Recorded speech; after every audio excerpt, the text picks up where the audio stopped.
जय हिंद दोस्तों चाइना में एससीओ की मीटिंग हुई। उस मीटिंग में चाइना ने पहलगाम अटैक को कंडेम नहीं किया था। तो उस दरमियान हमारे मंत्री राजनाथ सिंह जी ने जॉइंट स्टेटमेंट में सिग्नेचर नहीं किए थे। उसके बाद अभी क्वाड की मीटिंग हुई, उसमें जापान, अमेरिका और ऑस्ट्रेलिया तीनों कंट्री ने क्वाड की मीटिंग में पहलगाम अटैक को कंडेम किया। और अभी अभी ब्रिक्स में मोदी साहब जी ब्रिक्स में पहुंच गए हैं। उसमें सभी ब्रिक्स से सभी कंट्री ने इंक्लूड चाइना, सभी कंट्री ने पहलगाम अटैक को कंडेम किया है। तो दोस्तों एक मज़ेदार वीडियो लेके आया हूँ आपके सामने। अगर ये वीडियो मेरा आपको पसंद आए तो लाइक कीजिए, शेयर कीजिए, सब्सक्राइब कीजिए। जय श्री राम। 247 मैं हूं प्रशांत धवन। नाउ रिसेंटली भारत की एक बड़ी जीत हुई है। ब्राजील के ब्रिक्स समिट में चाइना ब्लॉक नहीं कर पाया इस बार पहलगाम आतंकवाद हमले का मेंशन। और मैं यहां पर यह भी कहूंगा कहीं ना कहीं भारत का जो तिब्बत को लेकर स्टांस है और साथ ही साथ जो रीसेंट क्वाड मीटिंग हुई थी उसमें जिस तरीके से ओपनली पहलगाम आतंकवादी हमले का मेंशन किया गया, उसको लेकर चाइना ने एक कदम पीछे लिया है। और इस बार के ब्रिक्स समिट में पहलगाम हमले, एक्चुअली मैं कहूंगा पहलगाम मैसेकर का मेंशन प्रॉपरली किया गया है, इसकी निंदा भी हुई है। नाउ ये जो इशू है ना, सबसे पहले स्टार्ट हुआ था जब एससीओ की मीटिंग हुई। शंघाई कॉरपोरेशन ऑर्गेनाइजेशन जो एक इंटरनेशनल ग्रुप है, इसकी मीटिंग होती है चाइना में। भारत के रक्षा मंत्री राजनाथ सिंह जी जाते हैं चाइना में और फाइनल स्टेटमेंट में पाकिस्तान चाइना की वजह से पहलगाम आतंकवादी हमले का मेंशन नहीं होता। भारत इस डिक्लेरेशन को साइन करने से मना कर देता है।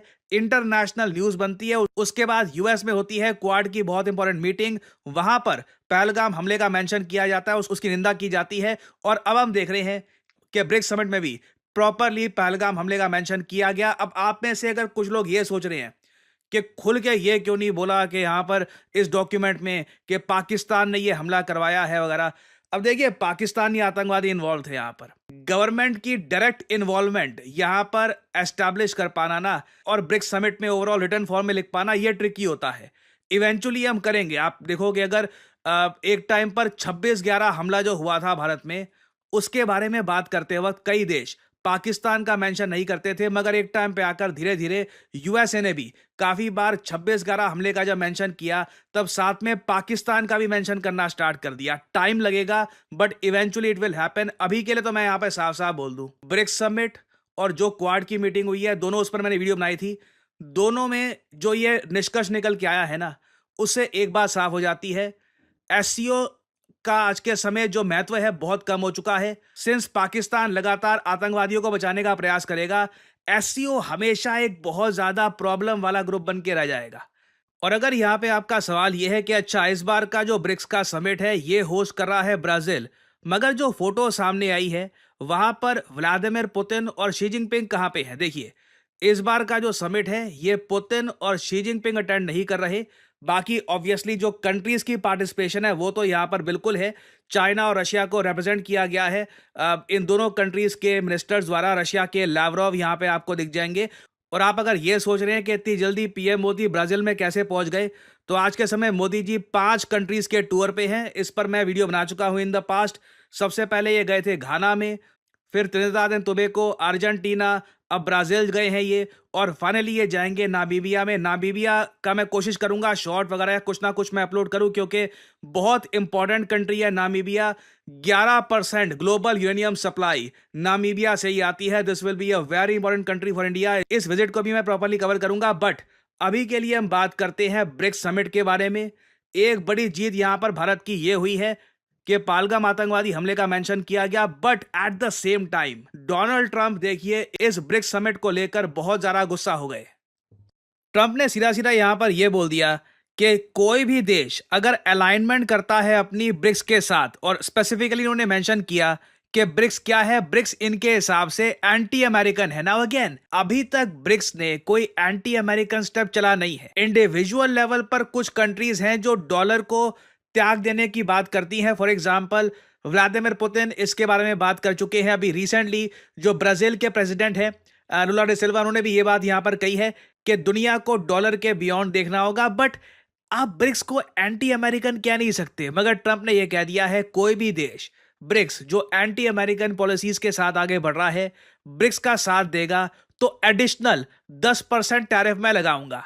नाउ फनी बात मुझको यहां पर ये लगती है, अगेन मैं इसलिए बोलता हूं, ट्रम्प की धमकियां ये वो वगैरह, ना सिर्फ अमेरिकन, पूरी दुनिया यहां पर बोल रही है कि इतनी खोखली लगती है। कुछ महीने पहले कुछ और बात कह रहे थे। ये जरा आप देख पाओगे, ये ट्रम्प की ट्वीट है कुछ महीने पुरानी। यहां पर लिखा है कि जो आइडिया है कि ब्रिक्स कंट्रीज अब डॉलर से हटना चाहती हैं, ब्रिक्स करेंसी बनाना चाहती हैं, तो मैं ये सब होने नहीं दूंगा। ये यहाँ पर कह रहे हैं कि ब्रिक्स देशों को लिखित रूप में मुझे आश्वासन देना होगा कि ये कभी भी डॉलर को रिप्लेस करने की कोशिश नहीं करेंगे। अगर ये लोग ऐसा नहीं करते तो मैं 100% टैरिफ लगा दूंगा। ये कुछ महीने पहले की ट्वीट है। ट्रम्प का जो प्लेटफॉर्म है ट्रुथ सोशल, वहां पे आप देख सकते हैं। अब ये यहाँ पर 100% से गिर के अब पहुंच गए हैं 10% पर। इसलिए मैंने कभी भी ना इतनी ज्यादा फ्लक्चुएशन नहीं देखी एक बड़े लीडर की स्टेटमेंट में। अगर मान लो धमकी देनी थी, क्योंकि घूम फिर के धमकियां हैं, ये ना 10% लगना है ना 100% लगना है, लगेगा भी तो आपको पता है कुछ महीने तक होगा, फिर काफी हद तक यू टर्न ये ले लेंगे। तो एटलीस्ट मैं कहूंगा ट्रम्प को एक यूनिफॉर्मिटी तो रखनी चाहिए कि अगर ब्रिक्स कंट्रीज को धमकी देनी है तो टैरिफ का जो यहाँ पे थ्रेट है ये यूनिफॉर्म रहे। तो अगेन ट्रम्प के थ्रेट को लेकर किसी ने कुछ सीरियसनेस दिखाई नहीं, उल्टा ब्रिक्स कंट्रीज ने डोनाल्ड ट्रम्प के टैरिफ्स की निंदा करी है जॉइंट स्टेटमेंट में। और भारत ने भी, ना सिर्फ Bharat, obviously India, China, Russia, तीनों ने मिलकर डोनाल्ड ट्रम्प के टैरिफ्स की निंदा करी है।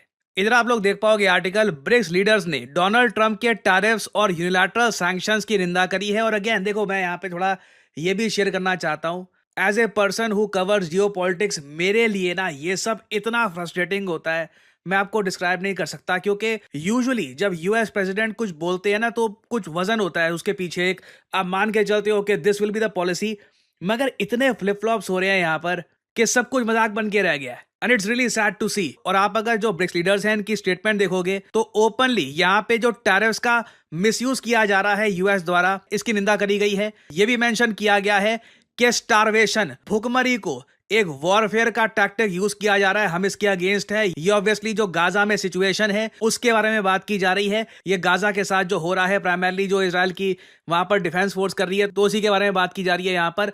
और फाइनली जो एयर स्ट्राइक्स करी गई थी ईरान पर, ये वायलेशन है इंटरनेशनल लॉ की। अब एक बार सोच कर देखना, पाकिस्तान पे हमने खूब सारी स्ट्राइक्स करी, इंटरनेशनल कम्युनिटी मानती है कि वो स्ट्राइक्स लेजिटिमेट थी, करनी चाहिए थी, इसलिए वहां पर वायलेशन ऑफ इंटरनेशनल लॉ आपको नहीं मिलेगा। ये भारत की एक और बड़ी जीत है कि किसी भी समिट में आप देख लीजिए, जो हमने पाकिस्तान के एयर बेसेस डिस्ट्रॉय किए हैं उसकी कहीं भी निंदा नहीं करी गई। और इस बार के समिट में आप ये भी देखोगे कि ब्रिक्स देशों ने यह भी ओपनली कहा है कि डब्ल्यूटीओ की जो इंपॉर्टेंस है बिल्कुल हट गई है। कोई भी कंट्री, प्राइमरली यूएस को अगर हम देखें, कभी भी मन करता है किसी पर भी टैरिफ इंपोज कर रहा है, कहीं ना कहीं डब्ल्यूटीओ की इंपॉर्टेंस को वापस सेंटर स्टेज पे लाना होगा, या फिर एक संगठन होना चाहिए जो इंटरनेशनल ट्रेड, टैरिफ वगैरह को रेगुलेट करे। क्योंकि अभी क्या हो रहा है कि कभी भी कोई नेता उठ के कुछ बोल देता है कि मैं इतने टैरिफ लगा दूंगा, उससे स्टॉक मार्केट ऊपर नीचे हो जाती है। लोगों का विश्वास इस तरीके से जो बड़े इंस्टीट्यूशंस हैं उससे धीरे धीरे हटना स्टार्ट हो जाता है। सो अगेन, जो ब्रिक्स समिट हुआ है इस बार बहुत इंपॉर्टेंट है। ओपनली गाजा में जो हो रहा है उसकी निंदा करी गई, ईरान पे जो अटैक्स हुए हैं उसकी निंदा करी गई। यूएस, इजराइल दोनों इस बार के ब्रिक्स समिट को देखकर खुश नहीं होंगे। और इंटरेस्टिंग बात देखिए, भारत ने इस बार के ब्रिक्स समिट में इजराइल को बिल्कुल नहीं बचाया। कहीं से भी हमने इजराइल का मेंशन ब्लॉक करने की कोशिश नहीं करी। ना मैं यहाँ पे आप लोगों से पूछना चाहूंगा, आपके हिसाब से इजराइल का मेंशन बिल्कुल भी भारत ने सिंस यहाँ पर ब्लॉक नहीं किया, क्या ये सही डिसीजन था, या फिर आप मानते हैं कि कहीं ना कहीं सिंस इजराइल के साथ अच्छे रिलेशंस हैं भारत के, हम यहाँ पर कुछ इंटरवेंशन कर सकते थे? लिखिएगा इसके बारे में कमेंट सेक्शन में, मैं जानना चाहूंगा यहाँ पे आपका ओपिनियन। फाइनली आपसे यहाँ पर सवाल पूछूंगा, मैंने इस टॉपिक पर एक वीडियो भी करी थी अपलोड, कि वो कौन सी आखिरी इंडियन नेवी की वॉरशिप है जो हमने एक